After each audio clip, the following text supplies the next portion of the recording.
Hi, this is Ed Spilliers. I hope you enjoy this latest episode of Random Trek. Thank you very much. Yeah? Good morning, good afternoon, and welcome to another episode of Random Trek. I am your away team leading captain, Christopher Ingle, joined as always by my first officer, a man who, when he goes on a mission, It's Commander Brennan, the mystical Mara. Brennan, how are we doing this week? Doing good, and no red shirts eat it this week. No red shirts, although I today, though you can't see it, am indeed wearing a red shirt. Oh no. Today we are taking a look at Season 1, Episode 16, Galileo 7. The Galileo 7. Yeah, I talked a little bit about this last time. You know, the shuttlecraft has an interesting history when it comes to original series. They tried to avoid it almost entirely because it was so darn expensive. And so a little piece of technology was invented because of it. The transporters. Mm-hmm. But this one, we get to watch an episode dedicated to a shuttle crash. Something that I think would become a bit of a trope as Star Trek goes on. Every series has a shuttle crash episode. And sometimes series like Voyager had what felt like 3 or 4 a season. So, and how was Voyager able to carry that many shuttles? We don't know. Actually, you know what? My real talk, I think it was a little bit like Prodigy showed us. And maybe they had like a 3D printer kind of thing. And they could make new ones when needed. Interesting, because I just watched Tron Ares, and that's what they do in there, so... Yeah. I don't know if that's the truth. I really, really don't. But Prodigy is close enough to Voyager's time that I'm like, this could have worked. That would explain a lot. But maybe Voyager has more cargo-based space than we thought. Yeah, and it is a lot bigger than the original Enterprise, too. So, you just go with that. And going warp 10 does not turn you into a lizard. It doesn't.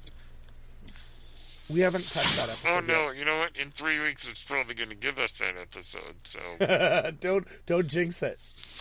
I may have just jinxed the whole thing. All right. So this episode. So the Enterprise is en route to Machus 3 to deliver much-needed medical supplies to the New Paris colony. And the ship ends up passing a quasar formation. Which is a Murasaka 312. And Kirk has standing scientific orders that require him to stop and study it. Even though these supplies are vastly needed, they are a little ahead of schedule, so no worry here. But Kirk decides to send out a science team aboard the Galileo 7 shuttle, comprised of Mr. Spock, who is leading the mission, McCoy, Scotty, Yeoman Mears, and then 3 other specialists, Latimer, Gaetano, and Bomo. They're all on the shuttlecraft. By the way, totally did not know really that the Galileo was actually that big. Yeah. Because when we think to Next Generation and some of the Type 5 and 6 shuttlecrafts they have, they're tiny. Yeah. Tiny, and those are improvements. So I was a little surprised by this, but how big it was. The Galileo's like as big as a runabout, almost. It did remind me of a runabout, exactly. It even had a back cargo area and stuff. Like, I thought so. But let's get into that. So they're on the Galileo, and they're going to go out and investigate. After the launch, the shuttle is pulled off course. Spock makes an emergency landing on the planet Taurus 2. It's a very rocky, foggy world, kind of in the middle, but it is survivable. It is a Class M world. It's not great for a vacation, but it is survivable. So, and thanks to Uhura's good thinking.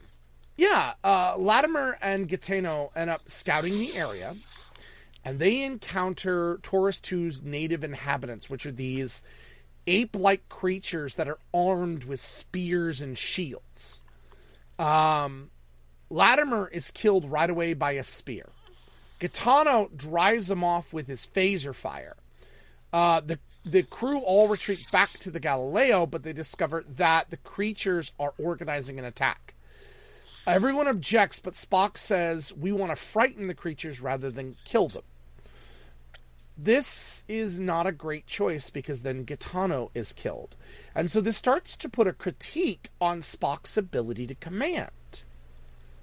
So meanwhile, Kirk is on the ship and he's ordering a search of the shuttle, but the head of the medical supply mission, Commissioner Ferris, is very impatient and is like, look, you sent these guys out. This was a mistake. We need to get these supplies. That is your primary mission, and we need to do that. More people will die than 7-8 crew members. We need this now.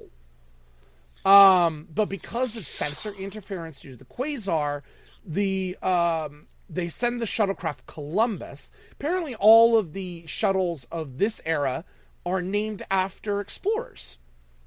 Okay. But Columbus is dispatched to go searching the planet from orbit. They beam down search parties to look all over the surface. One of the landing parties returns with casualties, as they also have encountered the large creatures. So between boulder throwing by these giants and fighting amongst themselves, the crew of the Galileo start to make repairs to the shuttle, hoping they can get off the planet. Unfortunately, most of their fuel has been lost. So Scotty starts to adapt the phasers to be used as a power source to get off the ship. They basically only have one shot at it. The handheld phasers, yes. His repairs are successful, but Boma doesn't want to leave without giving Gaetano and Latimer a proper burial. Priorities, guys. Come on. I mean, I respect it, but priorities.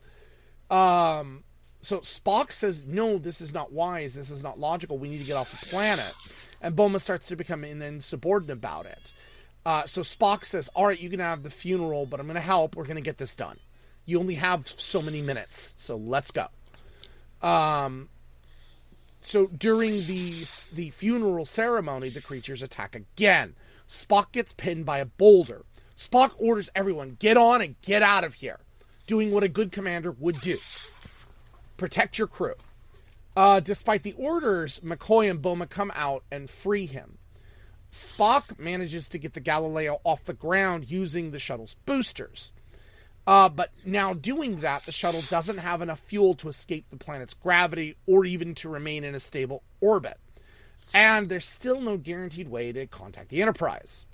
So Spock says, I'm going to dump and ignite all of our remaining fuel from the engines. Which basically, he doesn't even say it. He doesn't say it, but yeah, he does it. But that basically only gives them one orbit around the planet, and then they will degrade and fall. So they got one shot at this. The flare that's created gets seen by the Enterprise just as the Enterprise starts to leave because it runs out of time. Kirk reverses course immediately, and the survivors are beamed out just as the shuttle is destroyed. They beam back aboard the Enterprise. Kirk kind of questions Spock about what is happening. Wants him to admit, was your final action motivated by emotion, desperation, or was it logical? Spock refuses to answer, but admits, hey, I'm being stubborn, which makes all the crew laugh. And that's how the episode ends.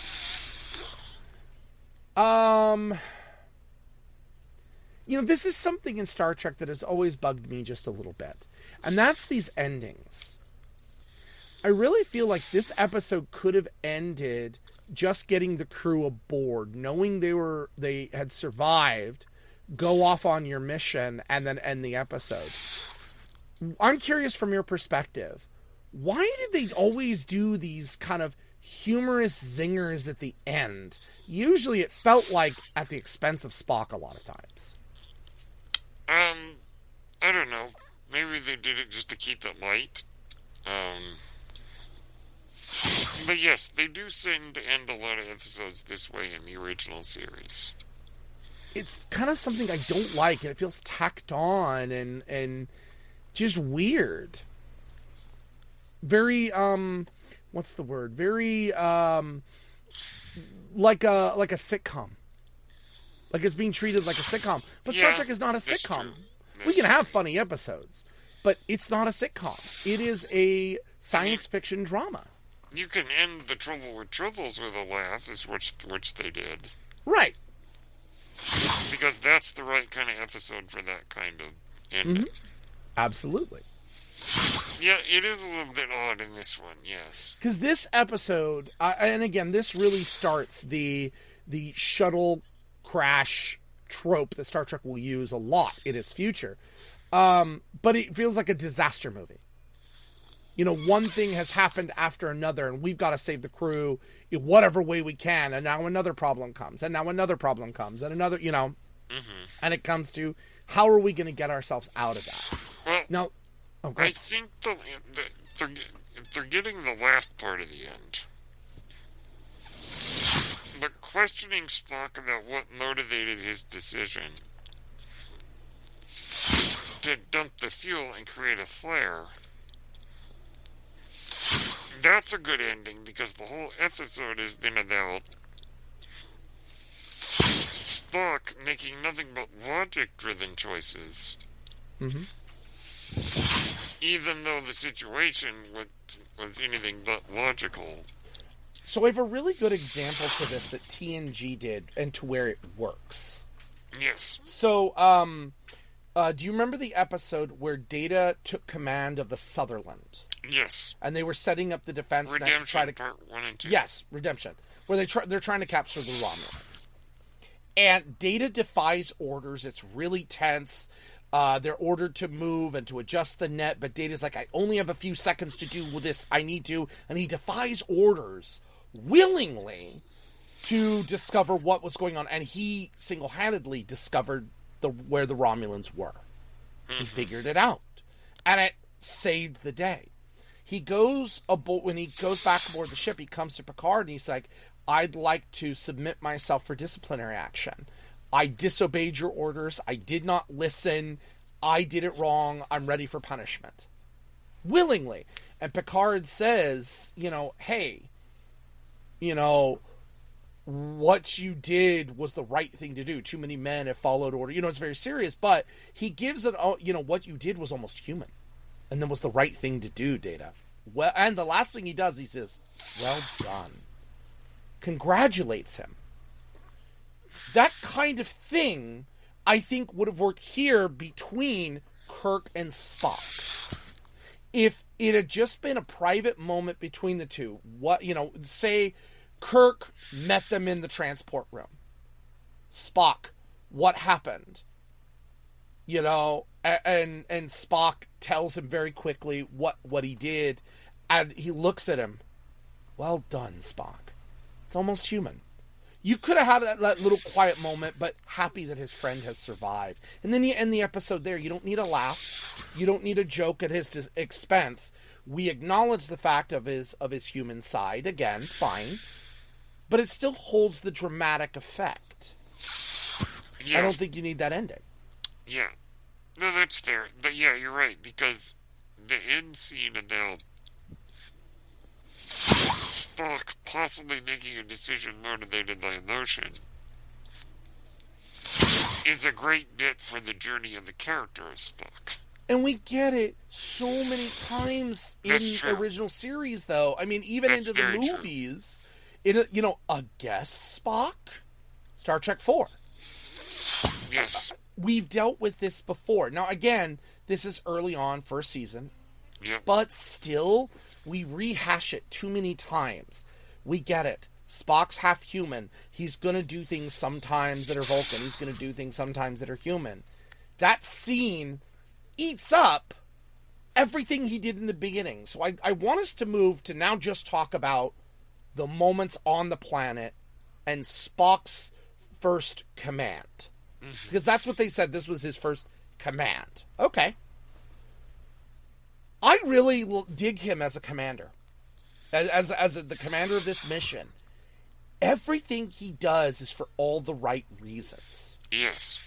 You know, and yet the people that are really being human are Latimer, Gaetano, and Boma. Even McCoy, who is the epitome of human emotion. Even McCoy is a little more restrained and he doesn't pull what Latimer Gaetano, especially Bowman, did. He doesn't. And until he saves Spock. But I really liked that Spock was keeping everyone together, even when his command decisions were being questioned. And you don't think of Spock as being somebody who is questioned.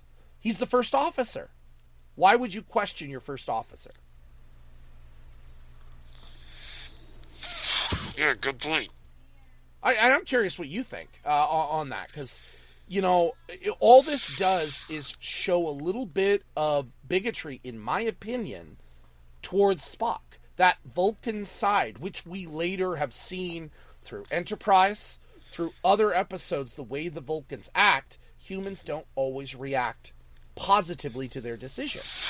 And this is not that far off from Discovery, and of course, it's farther from Enterprise, but not that far.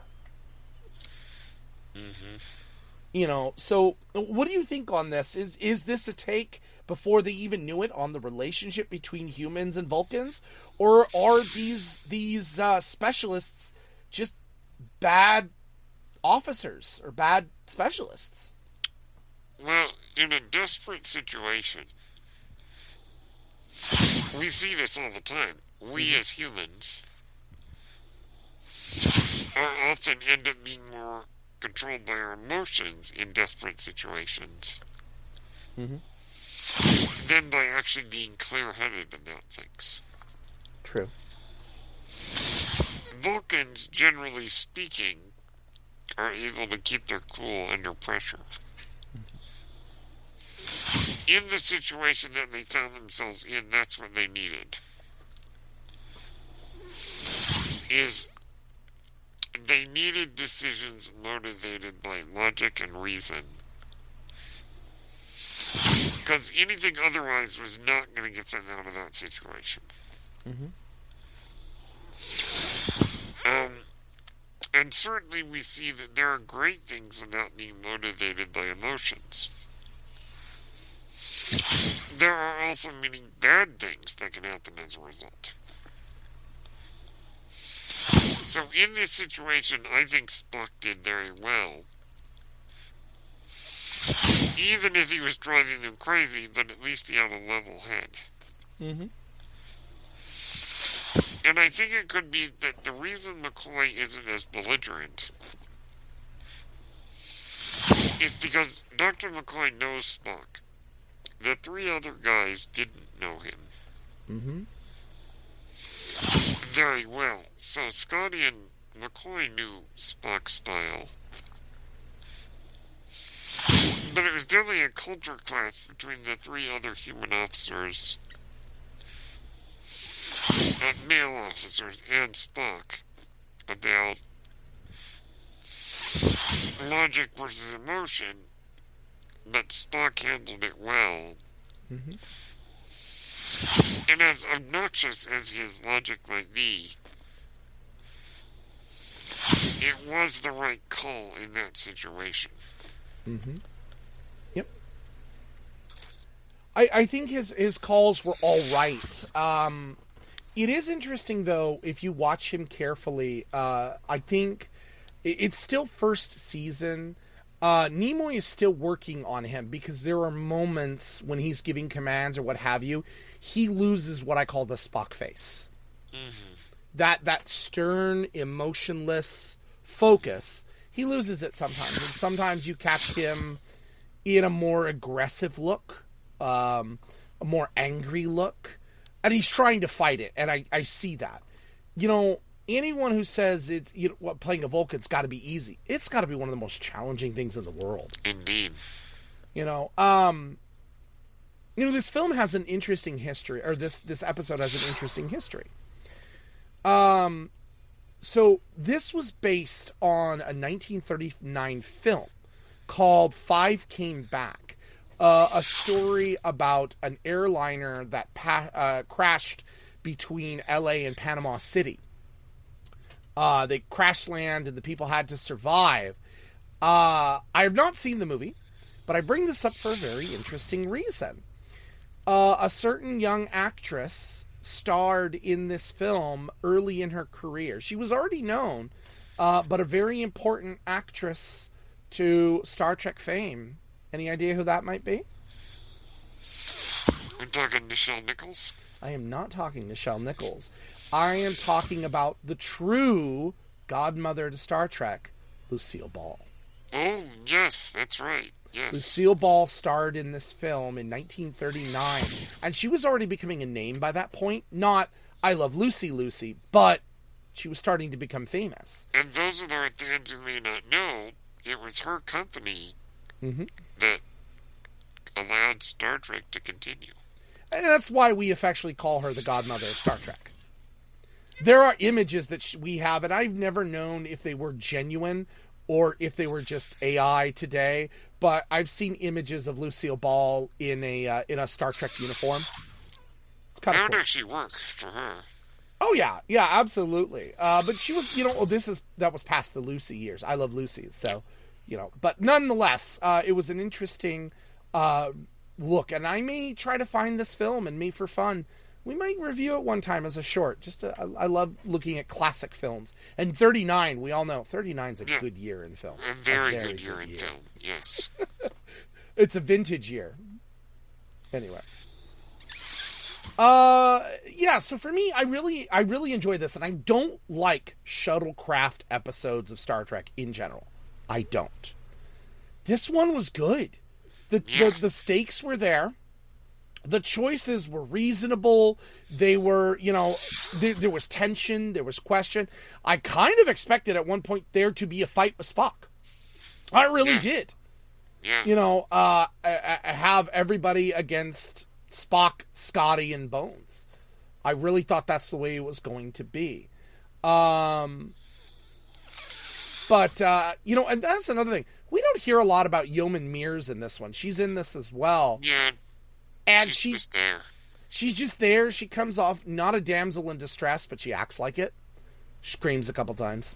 Weird. I don't get it. But other than that, I liked this episode. The tension was good. This was a very good episode, and I didn't expect it to be. You're right about what you said up top about this basically being a disaster movie. Mm-hmm. It's basically the Poseidon Adventure. That's kind of what it is. Where a group of characters have to work together to get out of a situation. And this is a loved episode. The Sci-Fi Channel ranked Star Trek episodes, the original, and said that this was in the top 10 for essential Spock episodes. And I would agree. I think this is a very good Spock episode. And there are others who have rated this as higher up episodes in the original series and in Star Trek history. And I would agree. And like I said before, this starts a trope I don't like, but I will say, and I'll admit it, I enjoyed this. Yeah. The tension was there. I would watch this again, just to kind of, see if I can look at it from a different angle. Great story by Oliver Crawford. Wonderful, directed by Robert Gist. That's another thing. The ending of this episode did something I've never seen. It didn't have the ending credits the normal way. It played over that scene in the end. That was kind of weird when I watched this, and I don't know why that was. Yeah. I never seen that again, but it was strange. You know what? For all our luck, we're going to go to Shuttlecraft episode next week, too. Because we are going to TNG next week. So, that being said, we did start something last time where we took a look at the audio drama Star Trek Con. We have decided we're not abandoning it. But Commander Brennan would like to listen to the entire piece. He wants to listen to all the episodes and have us review the entire series together. Since it's just different in its way. Plus, he hasn't finished it. So we're going to do that. We're going to let him finish it. And then we will have a special episode, probably an hour long like we do a movie, where we review the entire series of Con, including its original episode, which we did. And just see how that turns out, because I don't want to spoil it for him. It's very good. And I'm looking forward to talking more about Star Trek Con. But that means we move ahead to Next Gen. We do go to Next Gen. All right. Wheel of Morality. Turn, turn, turn. Tell us the season that we should burn. Alrighty. No. Well, it's not a shuttlecraft episode, but this is one of the ones. Oh, no. Season 7, episode 14, Sub Rosa. Oh, I was trying to avoid this episode at all costs. But... You know what? You jinxed it. So, for those who don't know, we are recording today on Valentine's Day. We are recording on Valentine's. We were like, this isn't a very Valentine's episode. Well, guess what we got? Oh, no. You better to get it out of the way. And the sad thing is, it's directed by Jonathan Frakes. Oh, I wonder if he's embarrassed of this. Okay, let me bookmark this. Oh, boy. Sub Rosa. Hey, listen, I haven't I've only watched heard it. about it. I've never watched it. You really have never watched this one? No. I vaguely remember it, so this will be a good for both of us. But you and I know what this one is, and this is just the Well, awful. Wuthering Heights did just come out, so... I love... Well, the thing is, though, Wuthering Heights is good. Wuthering Heights, this is not. You're talking the book or the... Yeah. I'm more talking about the book. I've read the book in college, and I was going to say, I don't know about this new movie. No. One more funny thing, Star Trek related, and I just want to share because I think it's hilarious. So my daughter, I have an 18-year-old daughter now. Yes. And we often, as 18-year-olds like to do, we will watch what I call degenerate comedies. Things like Animal House and Euro Trip, those Yes. raunchy teen comedies. So she had never seen Ted. The Seth MacFarlane movie, Ted. So I showed her Ted. She liked Ted. So I made her watch Ted 2 the other night. And I forgot this. So Michael Dorn makes an appearance in Ted 2 a couple of times. He's dating Patrick Warburton's character. And they go to New York Comic That's Con. horrifying just to even think of that. It is a little bit, but Michael Dorn's great to play with it. So they're at New York Comic Con, and Ted's wandering around, and he meets them, and Patrick Warburton is dressed as the Tick, and Michael Dorn is dressed as Worf. Nice.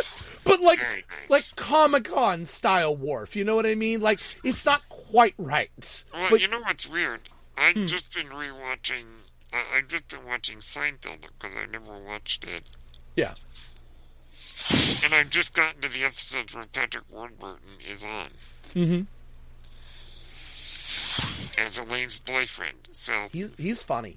He is so funny. But I just like the I little... like him a lot, yeah. I like the little moment, because I told my daughter that Michael Dorn was Worf, and she got that right away. But she didn't get Patrick Warburton. I said, oh, that's the Tick. She's like, what's the Tick? Like, Patrick Warburton played the Tick. It's a comedic superhero. She's like, what? So you have to watch the live-action series and the cartoon now. I would rather just the cartoon. I didn't like the live-action series. Yeah, I didn't see the live-action series. It would make it work. But it was just a funny moment, realizing that Michael Dorn was in it, was having a kick with it.